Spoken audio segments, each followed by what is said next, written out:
All right, and welcome to both mics. Welcome. I Hey. am. Well, shit! I screwed that up. We'll start over. No problem. We'll just make it up in post. Exactly. Welcome to both mics. Hey, this is a show about nothing and everything. He's Mike Sofka. And he is Mike Taylor. And together, we are both mics. Both mics. Welcome to show number 43. 43. Both mics heard everywhere podcasts can be heard, like iHeartRadio, and live at twitch.tv/bothmics. Find us on YouTube. Find us at your mom's house. Find us wherever you find stuff. Nice, I like it. At your mom's house, I like it. So what's going on? You all right? You got a sore throat? I got a little phlegm going. I got a little congestion. So it's, yeah. I'm dying. Hey, when was the last time you went to the chiropractor? I gave up on that shit a long time ago. I don't know, 20 years? Yeah. Well, as you know, my back is bad on my left side from a traffic accident, or an accident basically in 2001. Having issues with it, gaining weight, blah blah blah. And this past week, doing a little painting, having a 1-year-old and a 3-year-old climb on you like you're a jungle gym, I've had a little soreness on the right side, so my good side of my back. So we go to this chiropractor on Wednesday, and he looks like the guy from Titanic, the bad guy, you know, the soon-to-be husband who hops in a boat carrying a baby, only thinks of himself. The chiropractor looks like that guy. I don't know what his real name is in life, but looks just like the character from Titanic, and I got a kick out of it. And they don't do the crack thing anymore, you know, where they kind of twist you like a pretzel and make you fart. They have this thing. It's like a wand, and it's like a poker, and it goes, and they freaking poke you with this thing. Yeah, I've got one of those at the house too. It's just a massage tool, is what it really is. You need an adjustment probably. He's got all these different things on the screen, and like the pressure, and it like senses things. I was like, that's all fake. That's all smoke and mirrors. Yeah, and I was thinking the same thing. Did you get relief? Did something good happen or what? You know what? Was it the fact that he was poking me with this battering ram, or was it time that made my back better? Yeah, unfortunately, I've been to chiropractors all my life, up and through my multiple back injuries and back surgeries and all that crap. And I gave up on the last one. I went to, the insurance people were making me go to this guy, and I thought, well, they must know what they're talking about. After all, they're the insurance. They're looking out for my best interest, I'm sure, right? So I go to this guy, and this guy does his evaluation thing. He had one of them guns, looks like a drill almost. You know, he had one of those too, and he was showing off his tools. And he goes, but I think the way because I wasn't getting any pain relief. I was in between surgeries. I'm still jacked up. But anyway, this guy is the reason I stopped going. He was in downtown Orlando. Went to the office, first time there. He, does x-rays and all this shit that he could possibly bill the insurance, I'm sure. He does this evaluation, does the gun thing. Then he goes, I know what's going to make you feel better. And he comes back with a bottle of pills. And I'm like, what? And it's like some sort of supplement that he's selling in his office. And he goes, I have great success. Many people that come to me, they take these pills and they're fine. Watch, I'll show you. And he goes, let me see your arm. And he has me stand out with my arm like out to the side like this, okay? So I'm standing there, and he goes, I'm going to push down on your arm. Great, now I lost my focus here on the camera. He goes, I'm going to push down on your arm, and I want you to prevent me from pushing down on your arm. And I said, you mean push back? He goes, yeah, I'm going to push down. You try to push up. So he's got both his hands on my forearm, and I am pushing my forearm, trying to push my forearm up, and I can't do it. He's pushing too hard. So he goes, watch this. And he puts the bottle of pills in my hand, and he goes, let's try that again. And of course now, magically, I'm able to push his hand right up off me because I'm holding this bottle of pills. So I should buy these pills because obviously it's good for me. You saw what they just did in this experiment. You're pulling my leg, right? No, this really fucking happened, dude. This really happened. I was like, I'm looking around like, is there cameras or something? What's going on here? I got a bridge. If you want to buy a bridge or some beachfront property in Nebraska. So I tell my brother about this story, right? And he's like, no way. He had the same response you did. No fucking way. No way that happened. So a few years later, we go to Omaha, Nebraska. My brother and I make a trip. The Gators were in the College World Series. Ended up losing, but whatever. It was a good time. It was a good trip. Lost a job over it. Got hired back when I came back. Everything was good. We're on this trip, and my brother remembers me telling him this story. And we're with this guy who,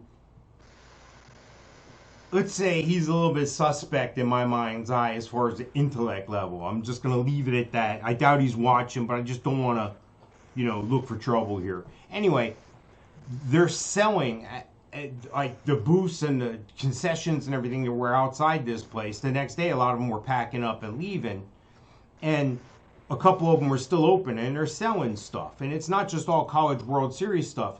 This guy has those. Do you remember those copper bracelets or those little bracelets where you wear the 2 bumps down on one wrist and the 2 bumps up on the other wrist, and your polarity and your positive and negative?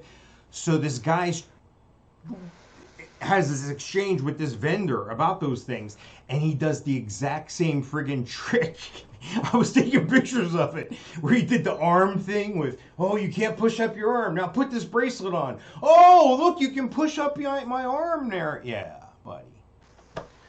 It's a carny thing. Jesus. That's the thing that I think I remember seeing something about. It was like a bracelet or something. Yeah. So there's my chiropractor story. Sorry about that. Didn't mean to squash your thing. Around here somewhere. Are you feeling better? Are you feeling better from going to the chiropractor? Yes. But is it because it's been 2 days? I went it started over the weekend. I painted on Saturday. Sunday I was going to finish painting, but I decided not to because my back was starting to hurt a little bit. I didn't want to overdo it. 10-foot ceilings in this freaking house. I got to reach I'm over the bathtub, and I'm on a ladder and everything else reaching. So Sunday I'm like, I'll give it a day or two and I'll finish painting then. Monday, Tuesday, it got worse. Wednesday I could barely get out of bed. I'm rolling. I'm having my 3-year-old freaking push me. And so went to the chiropractor, made an appointment, got in. He did his voodoo magic, and then he says later on, and this is always funny. He's like, later on today you're gonna feel worse, but tomorrow you're gonna feel better. Yeah. Well, yeah, because you just freaking jacked off all over me, and so of course I did feel worse that night because he was poking and prodding, and then the next morning I felt better. And all right, yeah, and then the day went better. Like today, I feel a little better than I did yesterday. But, and it's always the thing. It's like when you have a cold or something, you go to the doctor, and you get in the doctor's office, you're like, I feel fine. Yeah, I feel better than I did yesterday. I'm on the mend. Get them at the doctor. So, is it the voodoo magic that he did yesterday or on Wednesday? And actually today again, we went because we made another appointment. That's where they get you. You're coming back for more. Yeah. So $120 later. Jesus. And, my incredibly disgusting, horrible, worthless health insurance with my $4,000 deductible covered none of it. Thanks, Obamacare. Yeah. Buddy, insurance is such a friggin' scam. It's all a scam. It's all smoke and mirrors. It's just like the pill guy. The insurance was sending me to the pill guy. It was like an inside racket or something. Well, and then they, the company I worked for, horrible company. I'd rather crawl naked through glass. Nice. They give you an FSA, like a HSA, health savings. Yes, account. I have one of those. Yes. And they throw a couple bucks in there for you, like $375. Oh. So, well, I'm like, fantastic. Sure. So I went to the dermatologist a couple weeks ago and saved the receipt and took the receipt and sent in the receipt. and they rejected the receipt and said, no, we're not paying you the $60. I got new eyeglasses. I'll be getting those probably on Sunday or Monday. I got a call today saying they're ready. Yay! $198.98 for Don't they give you like a card, like a Visa card to use?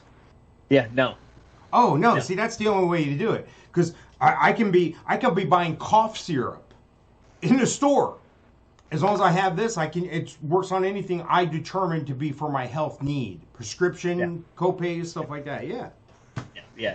This one is like a fake one, obviously, because I put in my my claim for $199. Yeah, no, sorry. Wow. We're not gonna. And now $120. I'll have to submit this one, and they'll be like, yeah, no, sorry. So, what a complete pain in the ass.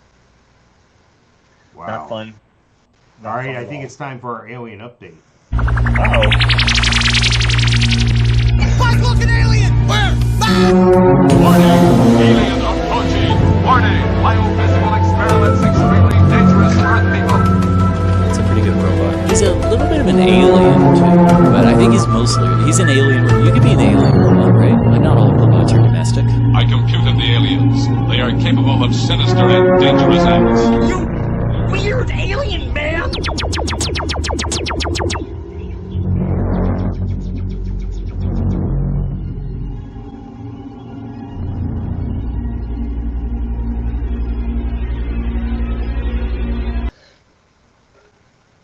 All right, I think we're back. I think the alien update intro is over. I'm having a little technical slowdown here. No big deal. We'll get past it. But hang on, let me pop myself back up on the screen here if I could do that somehow real quick. There I am. Now we just need to get you back, and boom, there you are. How about that? Nice. Yeah. All right. So if you're new to the show, Alien Update, I have to adjust Mike. And by the way, thank you for getting me that new file with the red intro card for the Alien Update. I do have to update the video there, but the Alien Update, if you're new to the show, we're talking about Elon Musk, Bill Gates, Zuckerberg, Branson, Bezos, all these guys who are obviously from another planet because they're too damn smart and got too much damn money. That brings Eddie me... Van Halen being the alien update? Who? Is Eddie Van Halen an alien? No. No? Not at all. Sure. Genius guitar player? He'd still be around. That's true. Yeah, aliens don't get cancer. Okay. According to CNBC.com, so this must be true, Elon Musk's brain computer startup raises $205 million from Google Ventures and others.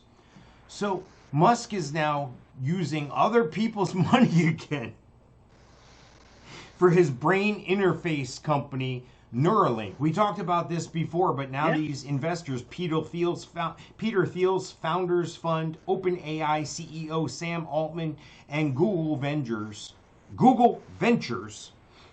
they all came up with this money. The total investment in the company now stands at $363 million, according to startup tracker Crunchbase. So here's my thing. Why don't we do this? Why don't we go sell our shit before we do anything? Like, why don't we just, hey, we're going to do some great things, just give us some money. Because that's what you do.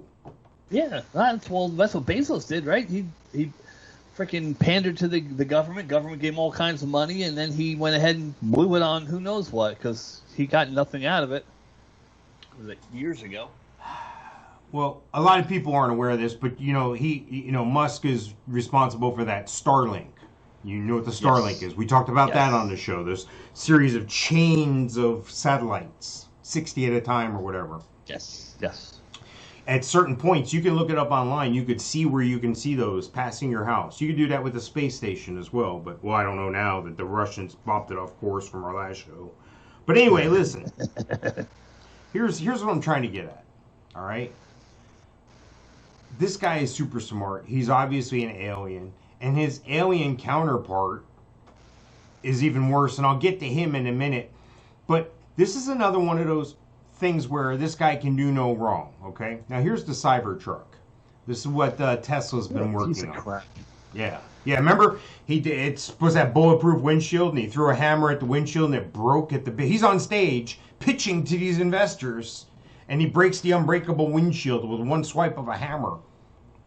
They're having problems with this truck here. They're having problems.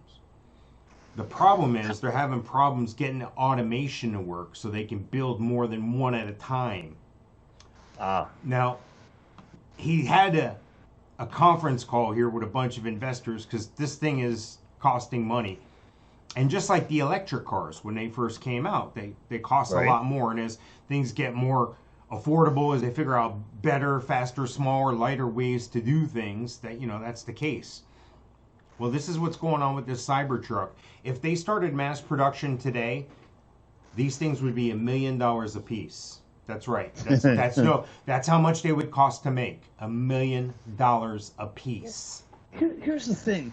When it first came out and there was a big, promotional to-do dog and pony show, the whole 9 yards, and they came out on stage, first thing I said, I'm like, okay, that's a mock-up of what it looks like. No, it can't be. I've seen video of this thing riding down the street in New York. Okay, yeah, fine, but it's not a truck. It can't look like that. Yeah, it is. That can't be the final product. If that's the final product, someone needs to chase Elon Musk with a stick. I tend to agree, but there's video. It shows they got this car backed up to a Ford F-150, and they got them chained together, and the Tesla model is going uphill. And it pulls the F-150 uphill. This thing's got all sorts of power and stuff. They say it can go 700 miles between charges. Well, it's got torque and whatnot. It can't look like that. He really can't be serious thinking, yeah, we could sell this pickup truck like this. It's not a pickup truck. It looks like the freaking drawings I used to make in kindergarten of what cars should look like. I wanted to be an engineer and work for Ford Motor Company because my whole family worked for Ford. I used to draw pictures of cars and trucks. That's what they looked like when I was in first grade. They looked like that damn thing. This is something Mattel would make, and your mom would buy it for you for $1 on the way out. A Hot Wheels car or something. Right, made out of wood. If you're not looking at the video here, you can always check that out on Twitch TV. We got our videos there. We got them on the website too, bothmikes.com, and you can always check them out on our YouTube channel as well. We are available just about everywhere. If you're looking at the video again, that's all the places you can find us: Facebook, Pandora, Twitter, Spotify, Podbean, Apple Listen Notes, iHeart, Google Podcasts, Amazon Echo, TuneIn Podcast. I'm not going to read them all. I'm running out of What's breath. The new one? We got a new one this past week, right? No, I just highlight one every once in a while that people don't know. Like Radio Public was one I highlighted, and what was the other one I highlighted recently? I don't know. You had a funny tagline to it too. Oh, we're going public with Radio Public? Public, yeah, so for Radio Public. All right, cool. Yeah. I did the Breaker 19 thing for Breaker. Anchors Away for Anchor. We have to come up with some kind of commie Castro thing for Castro. Yeah. Castro. Well, I got the beard, yeah. I'll ask Mikestradamus if he has a friend named Castro. Maybe he could stop by. Well, look, I'm putting up a picture here of SpaceX, because, of course, we're still in the alien update here. And yes. NASA gives Elon Musk SpaceX a $178 million contract for Jupiter moon mission. So, again, he keeps winning with other people's money. Now, this is true. They're going to be going to the... Now, this is not the same. NASA is supposedly sending this rocket to the moon, or to Jupiter's moon, rather than our moon. Jupiter's moon, Europa.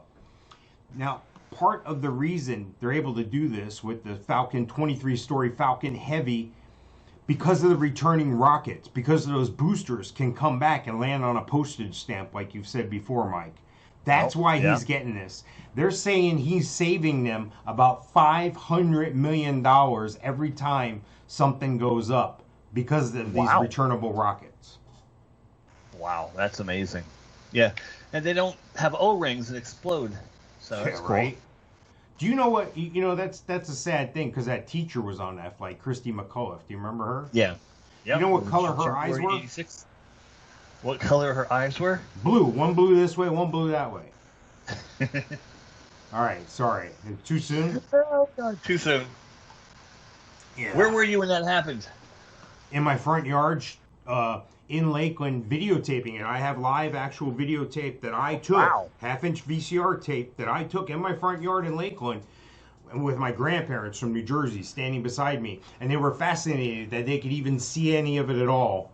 Because we didn't want to, beat over there and, get all tied down for 24 hours in traffic. It was crazy. And sure enough, we watched this thing go up. And then when I saw the smoke go every which way, all these trails, I was like, yeah, that don't look right. I've seen enough of these to know that does not look right. So yeah. Right. Anyway. Yeah, so Musk is doing it the right way. He's using other people's money. They're giving it to him. The government's giving him money because he's proved he can make, show money to them in savings. Well, his buddy Bezos, who's obviously an alien as well from a different race. See, I think Bezos is a reptilian, and I think Musk is more from Pleiades. He's a Palladian. So these are true. You can look these terms up and you'll see why I say that. There's like a bunch of different races of aliens here. And, well, I got a picture of Bezos up with his blue origin. Well, Bezos did what Bezos does, and he's crying about Musk. He challenged the government about the lunar landing program, the thing we just talked about. And they were like, he's saving us like $500 million every time when he... Well, that's not fair. I need to have my turn. Really? Yeah. Take his ball and go home? Yeah, Take so... his blue ball and go home? And then Musk is trolling him on Twitter. Twitter? Like he puts a reply up there with big muscles, showing he's got it, and Bezos doesn't. Wow.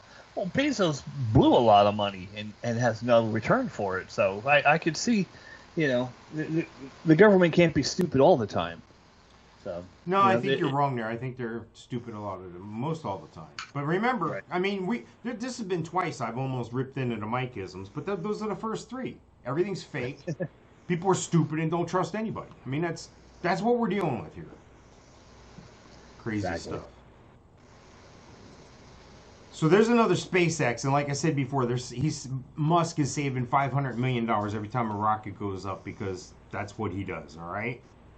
Cool. And we talked about Bezos being jealous. Well, Bezos, they have these advisors. Like these guys all have advisors.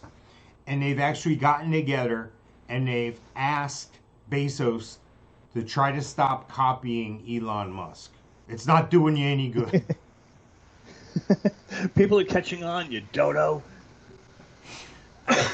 But in typical Amazon fashion, that plan seems to be in many ways to essentially boil down to beating the competition by copying it. That's what Bezos seems to do here. So this is according to Futurism.com. And I think, I'm reading this right. You're reading it the same way, right? He's the kid that that's not fair. I'm taking my ball and going home. Yep. What do they say? Imitation is the best form of flattery or something like that. So he wants to be like Big Brother Musk. Crazy stuff. Look at that picture right there. Can't you just picture Bezos as a lizard man? Unfortunately, yes. Okay, that's why I think he's a reptilian. They have a fortress underground here on Earth. A lot of people don't realize that. Now, the Palladians, where Musk, I think, is from, I think his race is in the Antarctica, where the Germans were trying to look for the alien base back in the 40s. Yeah, that's where his people are from. They're under the water. Those are people that live in spaceships and shit underwater. They come out, I forget what they call them, the SFOs, USO, unidentified water object, I don't know. They're underwater. Okay. Lots of crickets. Everybody thinks I'm crazy. That's all right. When the shit hits the fan, you'll be going, God, that last thing that's going through my mind, I realize it's my asshole from a laser being shot at me by an alien, but that fucking Mike was right.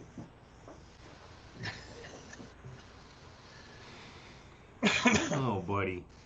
I got one more thing here, and then we are due to have our friend Mikestradamus here. He is en route. So I do want to touch on this one more thing here. Porche. You familiar with Porche? Yeah. Do you say it Porche or is it Porsche? I think it's Porche. Okay. I think it's Porsche too. I think the car is Porsche. The stripper is Porsche. Okay. All right. I didn't know this, but Porsche owns Volkswagen. Yes. According to CNN.com, the Porsche dynasty is taking on Jeff Bezos and Elon Musk in space. So we're adding another alien to the mix here. The Porsche family, the family holding company that controls Volkswagen Group, is the latest big investor to bet on space's crucial role in developing future technologies.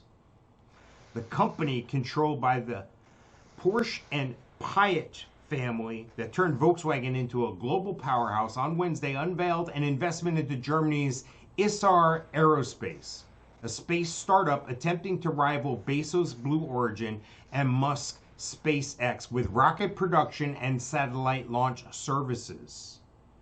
While Blue Origin and SpaceX are backed by billionaires and already racing ahead with manned space missions, Isar Aerospace believes it can compete in the growing market for launching small satellites into Earth's orbit. It's planning its first test flights for the year.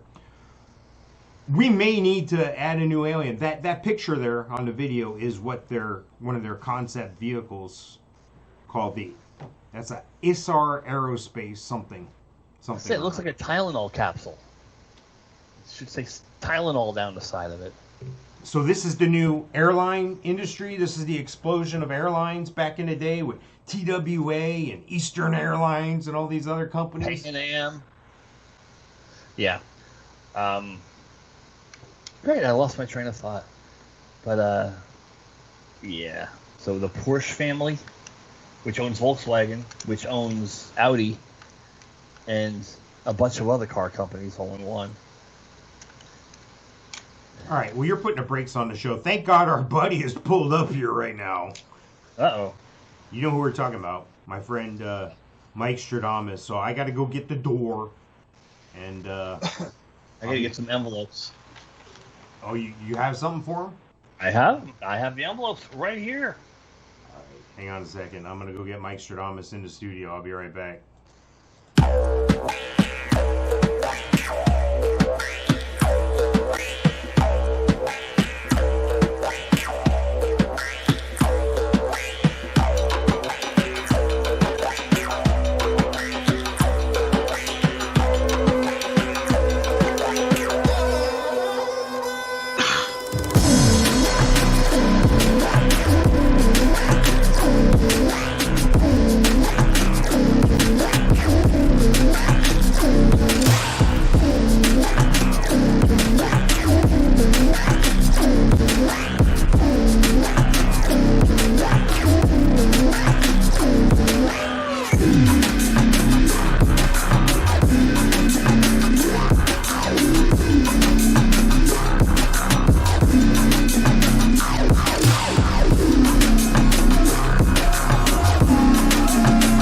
How are you, young Michael? How are you?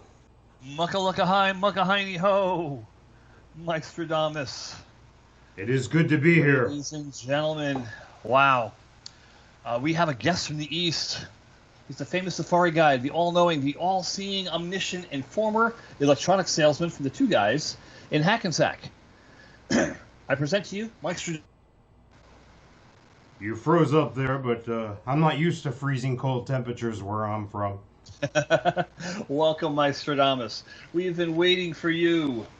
I have your envelopes right here. Oh, excellent, excellent. I have your envelopes right here. They have been hermetically sealed in a mayonnaise jar and left to rot in Epcot. No one knows the answers to the questions inside these envelopes, but you, with your infinite wisdom, without ever seeing the contents, know the answers inside these envelopes. I am all-knowing and omnipotent. Yes. Or incompetent, or something like that. Mikestradamus, I present to you your first envelope. Ah, thank you. Thank you, young Michael. Thank you. Now, I am going to give the answer to the question that's in this sealed envelope here. Let me see. Hermetically sealed. Hermetically sealed. That's right. The Hellman's jar. That's right. Hermetically That's sealed. right. This one here is, the answer is the Olympic Flame. The Olympic Flame. The Olympic Flame. By the way, that's Mike_Taylor at bothmikes.com. The question is, the answer is the Olympic Flame. The question is, name the LGBTQ's favorite athlete. The Olympic Flame. Ah, yes, yes, yes. May you be the queen of the Fantasy Fest parade in Key West. Yes. You have another question for me. I have your next envelope right here. Ah, thank you.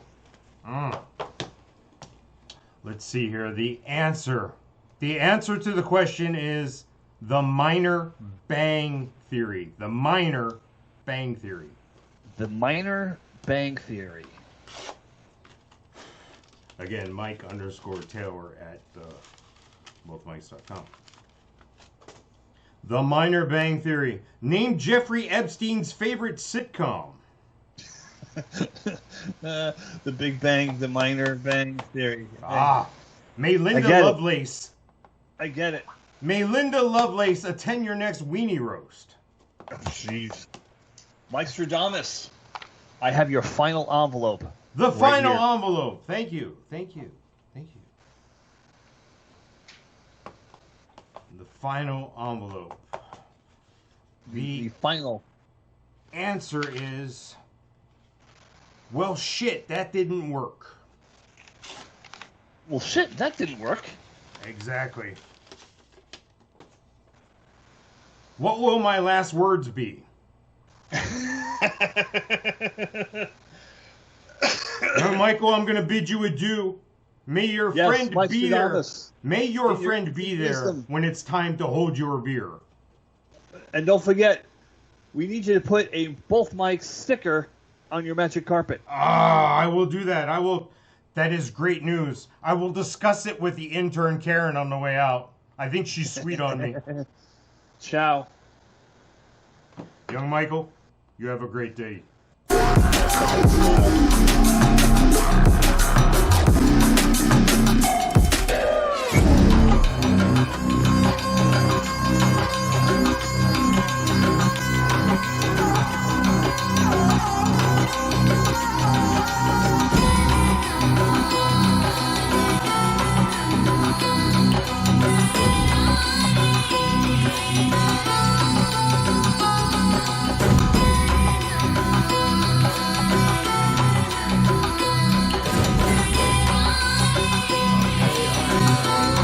You know, on the way back from the door there, I took a look at the fax machine. Yes, we still have a fax machine at the Both Mics headquarters here in the Both Mics studio.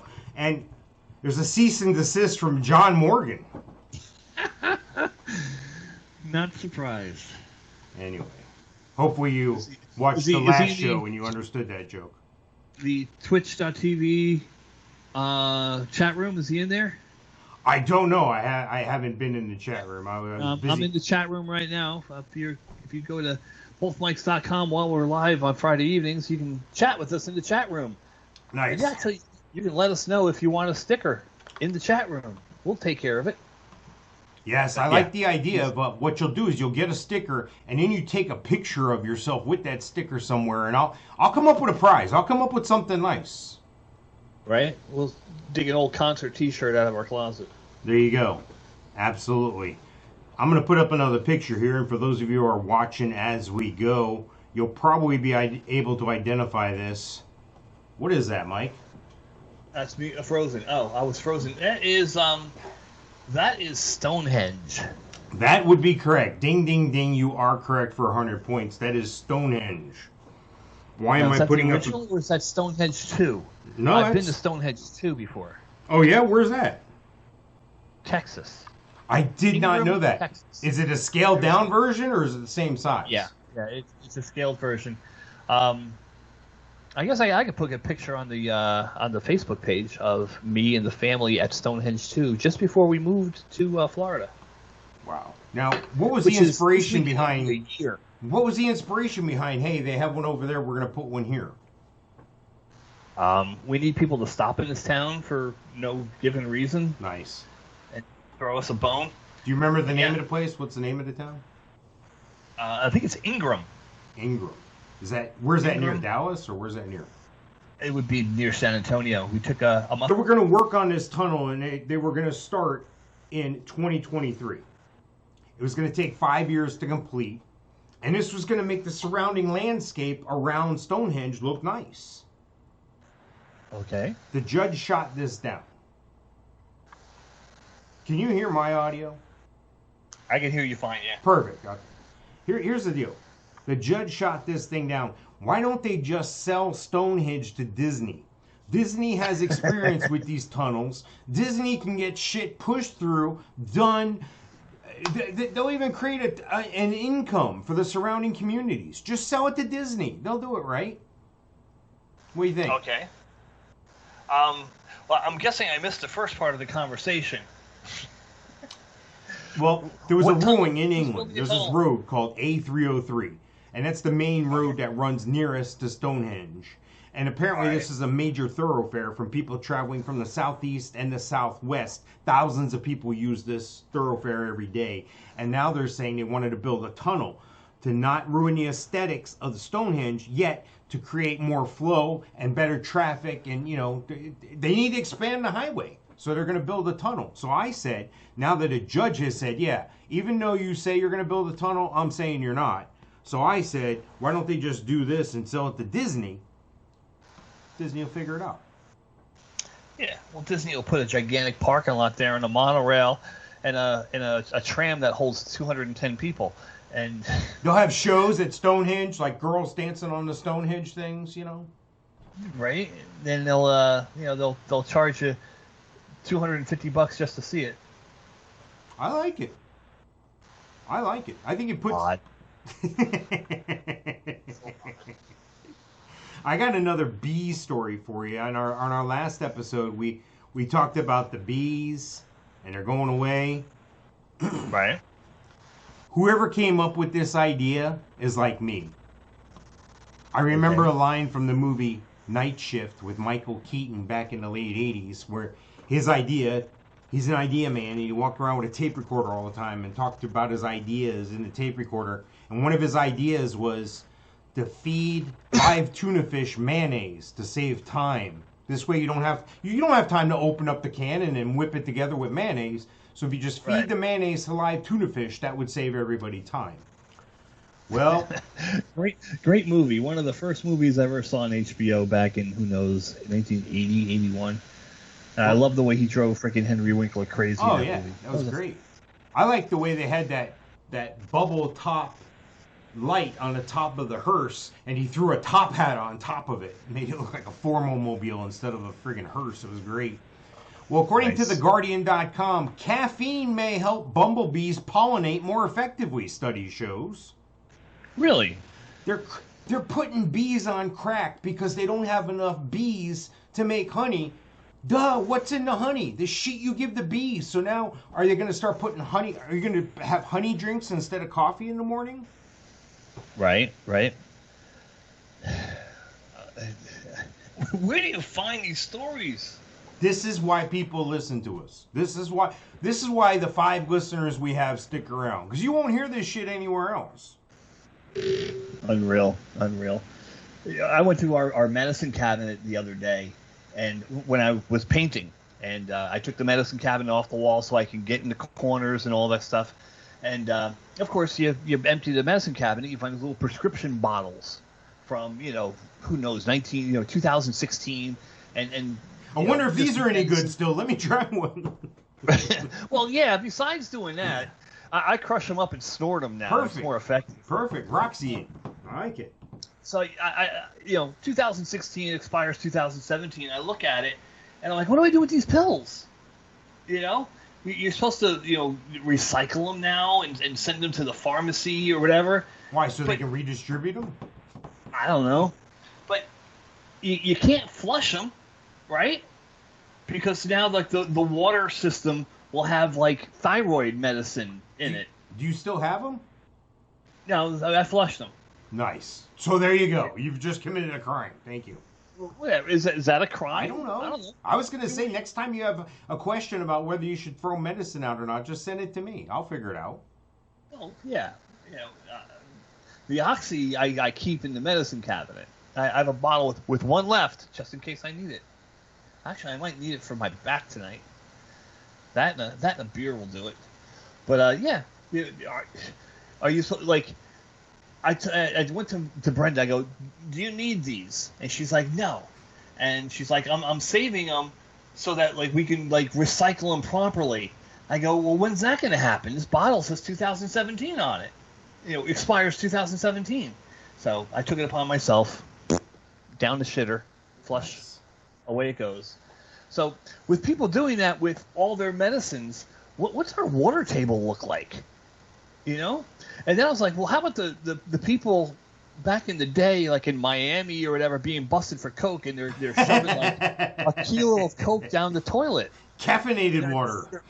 They're flushing cocaine down the toilet. And I'm like, imagine what the sewers look like. No wonder there's freaking Ninja Turtles down there. Those turds were moving fast. Yeah, I wonder why there's freaking talking rats and pizza-eating turtles in the freaking sewers. So this is what they've done. The study was designed to evaluate whether the bees can be primed to target specific odors. In order to do this, the researchers concocted a special blend of caffeine, sugar, and a specific target flower smell, the scent of strawberry flowers, they wanted their bees to find and wafted it through the nest.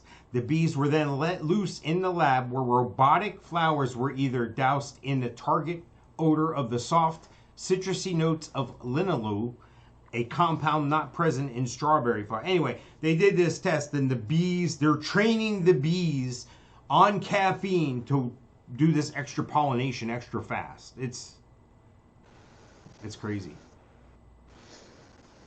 I say just make the bees into robots. You can already do stuff like that with drones, right? You can have all these drones working together in sequence. If we're running out of bees, why don't somebody like Musk or something go rob the government of like $200 million?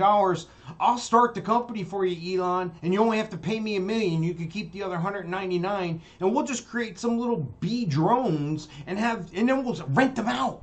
We'll rent them out like cars. Right, and at night we can do like those fireworks shows they do now with the drones. They can be bees and pollinate during the day, and they can do like fireworks and celebration shows at night. I like it. I like it a lot. This way absolutely. The thing is, though, it needs a battery that can hold a charge for a day, so the battery's going to weigh about 20 pounds. That's all right. We'll have some Amazon drones carry them around. There was a story on the news, local news here. A guy I don't have a picture of this. I wasn't prepared to talk about it tonight, but I did see it, and I almost put it in our rotation for the night.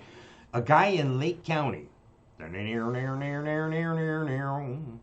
lived in Lake County. I know. Lake County is a cool place. I like it a lot. I'm thinking about moving there. There's two Lake Counties. There's South Lake County, and then there's North Lake County. So yeah, I'm talking North Lake County here.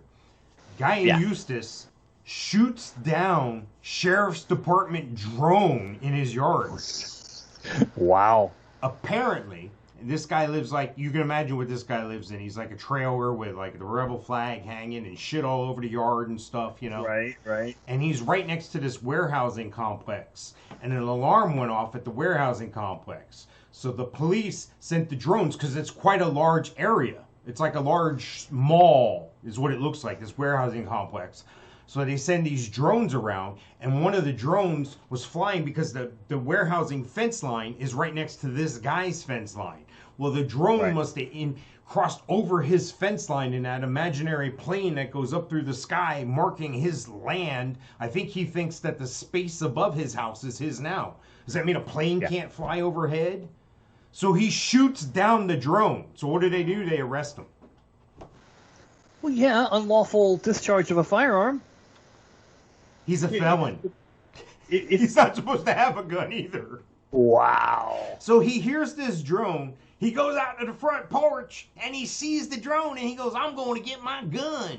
Then he goes back outside and shoots the thing down. I showed it. Then they all show up and take him away. Wow. Wow. And Wow.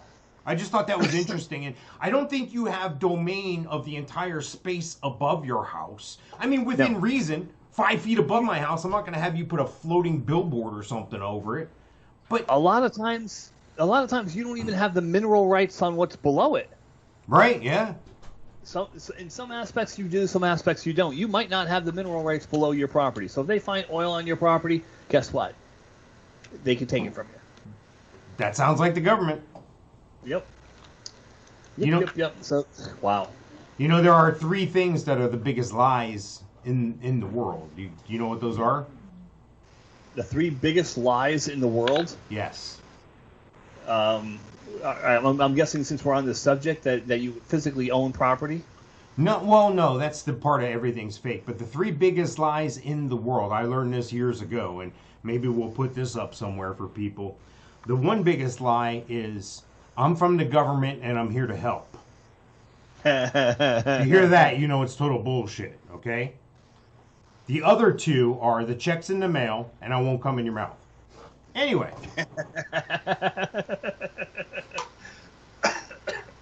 All right. Looks like Nice. The intern liked that one a lot.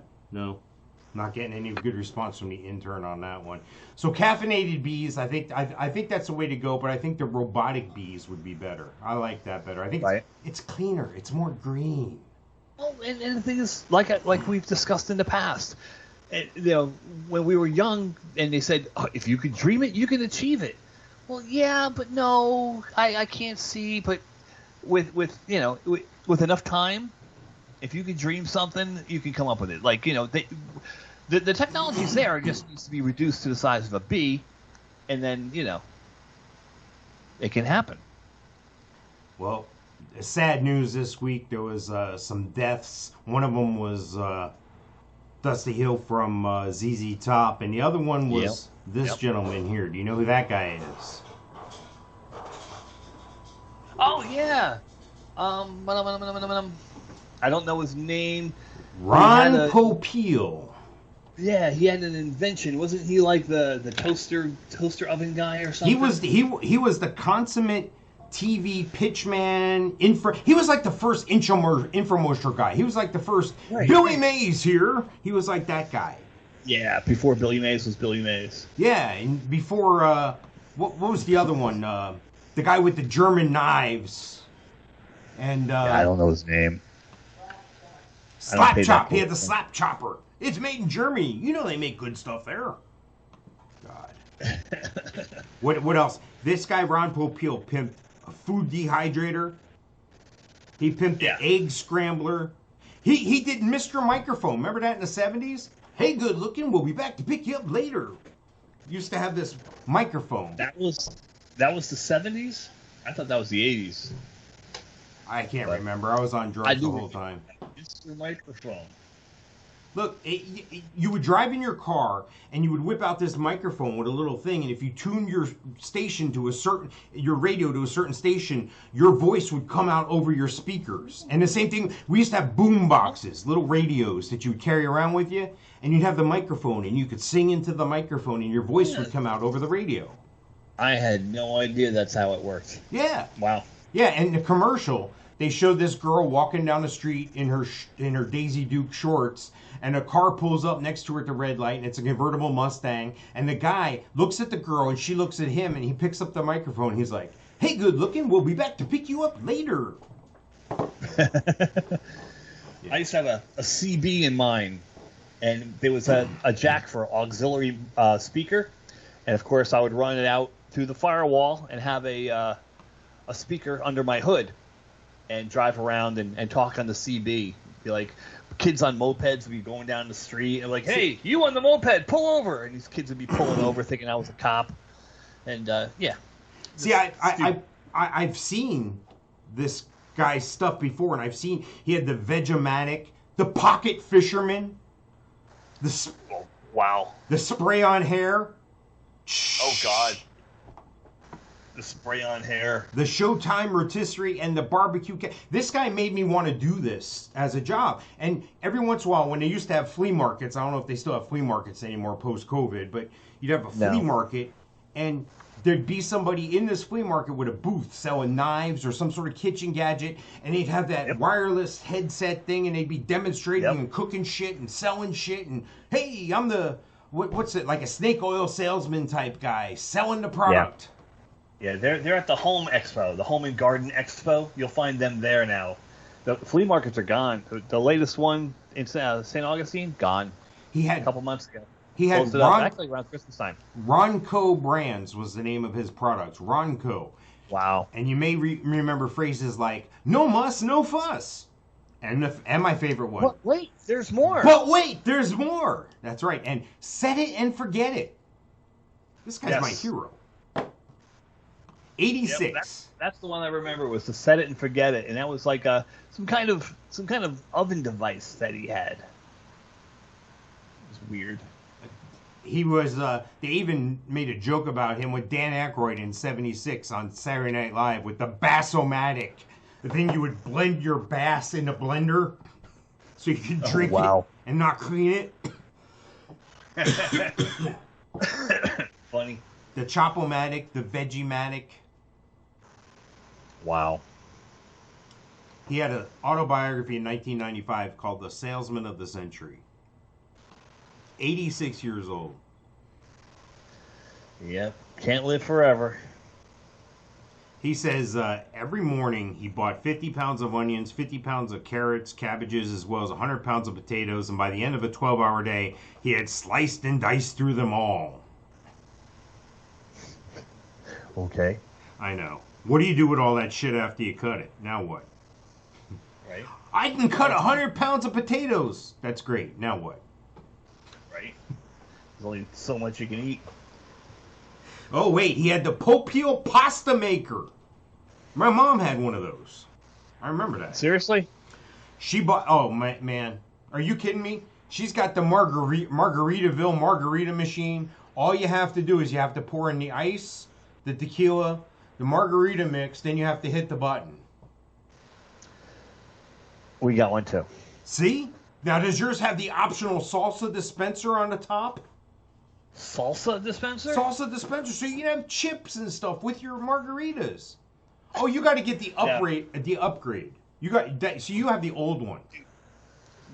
Actually, ours is pretty new, and those things get real freaking expensive, dude.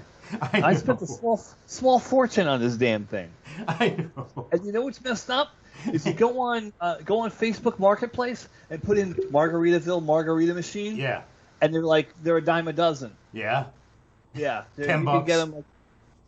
I wouldn't say $10, but you could probably get a nice $400 margarita machine for $100. He also pimped the inside the shell egg scrambler. It would have a little pin on this thing. You pop the egg on it, would scramble the egg in the shell so that when you open it, it was already scrambled. Right, but you poke a hole in it, and where's that eggshell go? It goes inside the egg. So you're picking eggshells out. I remember one of these gadgets, dude, back in the 70s, and it was to promote or to unfreeze your car locks.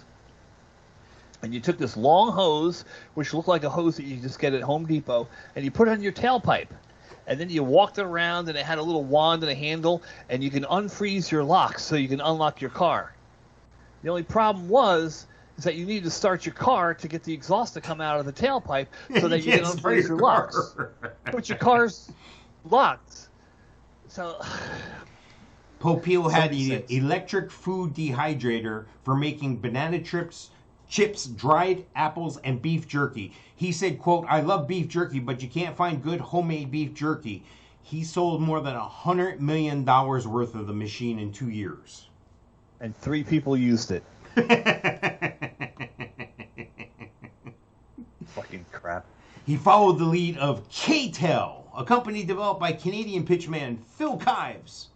Ronco sold millions of compilation recordings of classical music, disco, soul, and military music in the 70s and 80s. And it wasn't the original artist. And my grandmother bought me a K-Tel record of various artists. And all this music from the 70s, cool music. but it wasn't from the original artist. So like when you hear the original artist on the radio, you're like, wait, this is not the original artist, even though it was the original artist, because the people on the K-Tel record was not the original artist. Yeah. It's the modern, or the old version of, what is it, that Now CD, something Now. Yeah. 73. Yeah. Jock Jams. Yep. So the one more product he had, the most successful product of all time, the Showtime rotisserie. I know my mom has one of those too. She probably has 3 or 4 of them actually. He developed the oven without focus groups, a marketing campaign, or research staff, except for friends who ate the chicken he made and helped him tinker with the electronic innards of the machine. They sold more than 1 billion with a B of these. Showtime rotisserie. 1 billion units? No, $1 billion worth of units. Oh, $1 billion worth. Okay, I'm like, 1 billion units? You have to sell it to everybody. Everybody gets 3. Well, look, we're near the end of the show here. We need time for our shout-outs. I want to give Ron Popeil a shout-out, and Dustin Hill, of course. And anybody you have a shout-out for, Mike? Yeah, the poor guy from Slipknot, the drummer.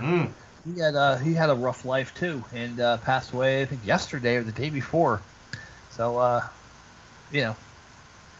And, of course, Jeff LeBar, we talked about last episode in reference to the tantric shirt. Yeah, life is short.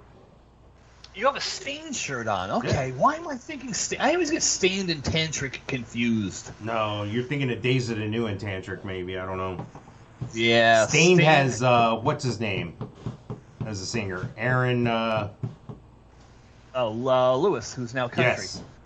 Yeah, look up Aaron Lewis, his song Afraid. He did a country version of the Motley Crue song Afraid from the Generation Swine album. Came out pretty good.